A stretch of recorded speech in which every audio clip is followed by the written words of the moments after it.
Hello, today I'm going to be talking about Games Workshop and why I believe it's the must-have addition to any portfolio.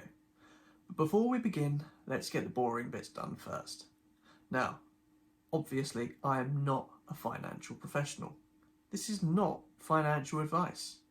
Investing in the stock market is risky and you could lose your money. You should not put all your trust in random strangers on the internet. Some good life advice for you there, alright? Always do your own research. It's the most important part. Now, if you want to know more about me, my link to the eToro website is in the description just down here, as well as a link to my website. So, Games Workshop. Now, I strongly believe if you're going to invest in a company, you need to know and understand it very well. And when most people think about Games Workshop, they think about these little models. Yeah, we see some on the shelves behind me.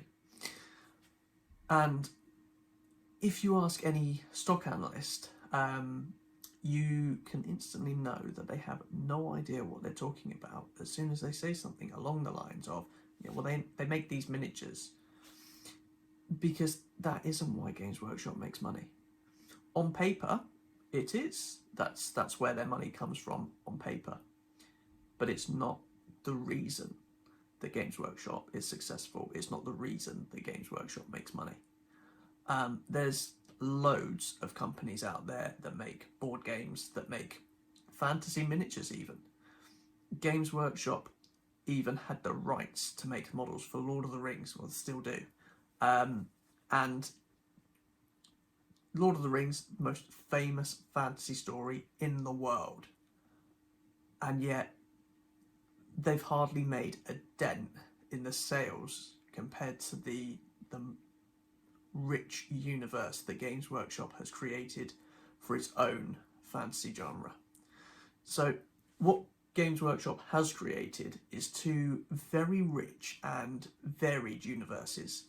And there is so much content here that there's almost 1,000 books that have been written set in these universes.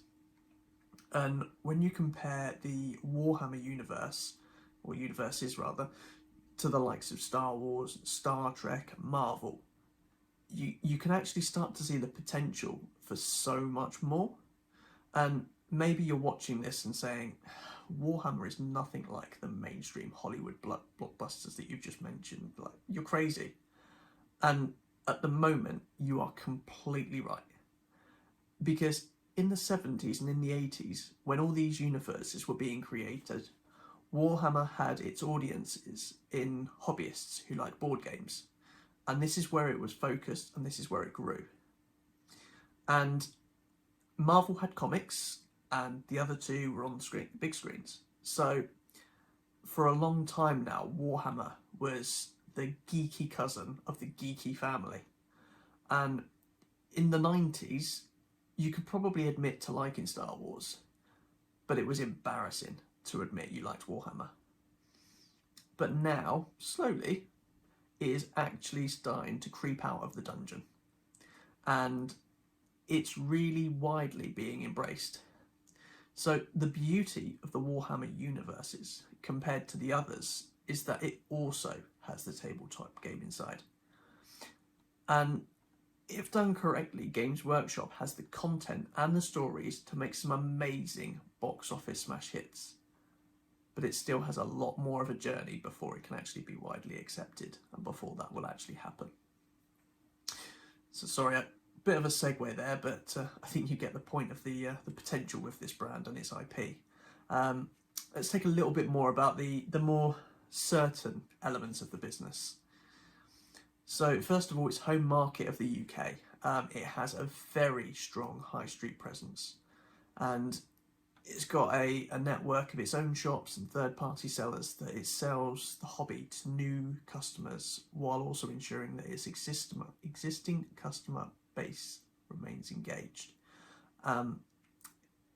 It does this by encouraging customers into its stores with activities and games, and it's also makes sure that its staff are also really dedicated to the company and growing the hobby. And one of the ways that they help to motivate their staff is actually Games Workshop often distributes its profits back out through to its staff, as well as its dividends to shareholders, and it's very very often sends a lot of the cash that Games Workshop makes, a lot of profit, and it is very quick to give that money back to shareholders and staff. And obviously that money going to staff is a real motivation for them to really push the hobby, which obviously then generates more business for the business, more sales for the business. Anyway, moving forward, if you want a perfect definition of a business with a castle and a moat, Games Workshop is a textbook example. It's got a huge distribution network, it's IP protection, high production cost, and die-hard fans, as well as the rich fantasy universe history, make it impossible for new businesses to get any traction. So,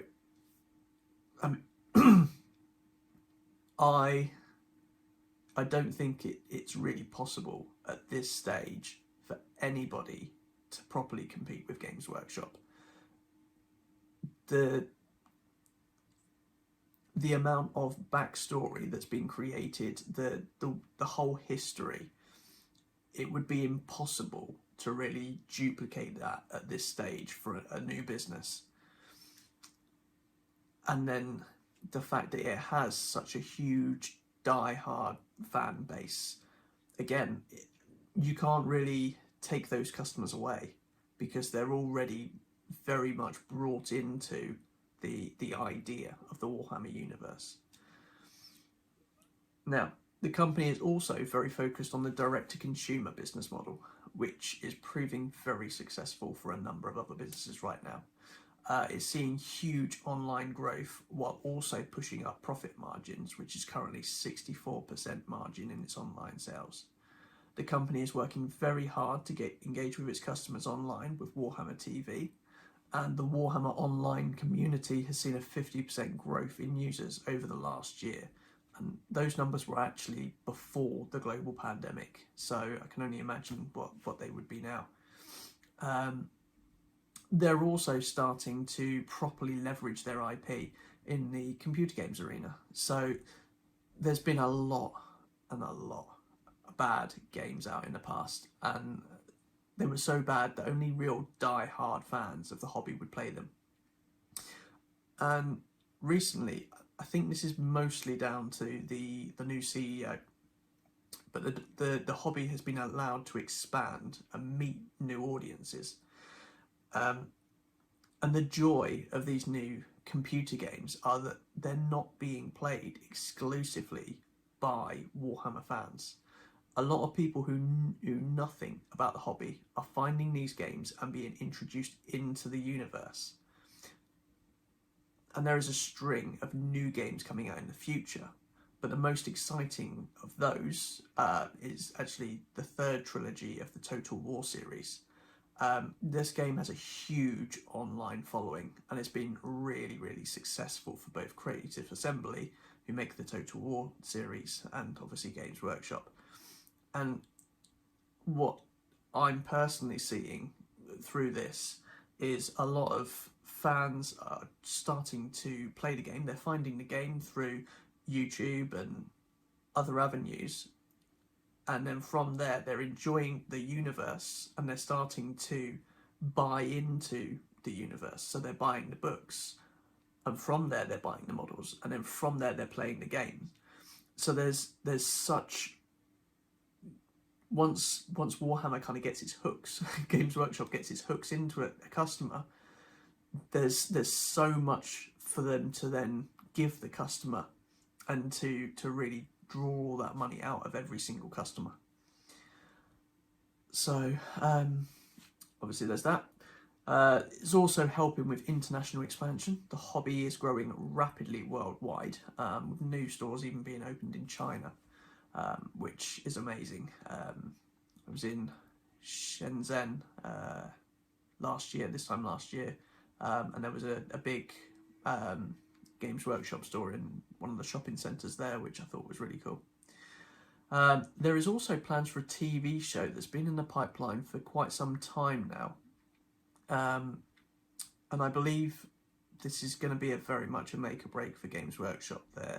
They're being very cautious with it, and I think the reason is that they're going to try and make it a little bit more mainstream, so that the series is going to appeal to fans outside of the hobby, like the games are.